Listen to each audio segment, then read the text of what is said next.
ಗಂಗಾ ನದಿಲಿ ಮಿಂದು ಎದ್ದು ಸುಮಾರು ಸಮಯ ಕಳೆದು ಸನ್ಸೆಟ್ ನೋಡಿಕೊಂಡು ಕೊನೆಗೆ ನಾವು ರೂಮ್ಗೆ ಹೋಗಿ ವಿಶ್ರಾಂತಿ ಮಾಡ್ತೀವಿ.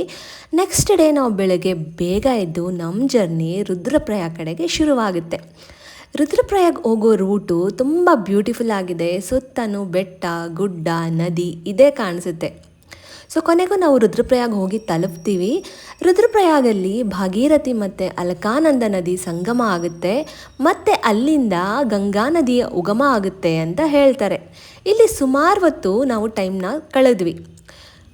ಎರಡು ನದಿಗಳ ಸಂಗಮ ನೋಡೋದೇ ಒಂದು ಚೆಂದ.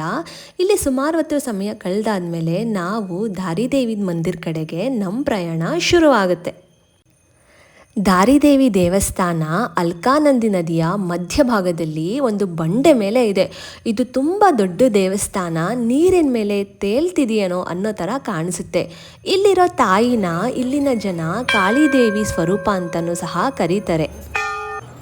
ಇಲ್ಲಿರೋ ದೇವಿಯ ಮುಖ ಬೆಳಗ್ಗೆ ಹೊತ್ತು ಬಾಲೆಯಂತಿರುತ್ತೆ, ಮಧ್ಯಾಹ್ನಕ್ಕೆ ಯುವತಿಯಂತೆ ಕಾಣುತ್ತೆ ಮತ್ತು ರಾತ್ರಿ ಹೊತ್ತಿಗೆ ವೃದ್ಧಿಯ ರೂಪ ತಾಳುತ್ತೆ ಅಂತ ಇಲ್ಲಿನ ಜನ ನಂಬ್ತಾರೆ. ಕೇದಾರ್ನಾಥ್ ಮತ್ತು ಬದ್ರಿನಾಥ್ಗೆ ಹೋಗೋರು ಇಲ್ಲಿಗೆ ಕಂಪಲ್ಸರಿ ವಿಸಿಟ್ ಮಾಡಿಕೊಂಡು ದೇವಿ ಆಶೀರ್ವಾದ ತಗೊಂಡೇ ಮುಂದಕ್ಕೆ ಹೋಗ್ತಾರೆ.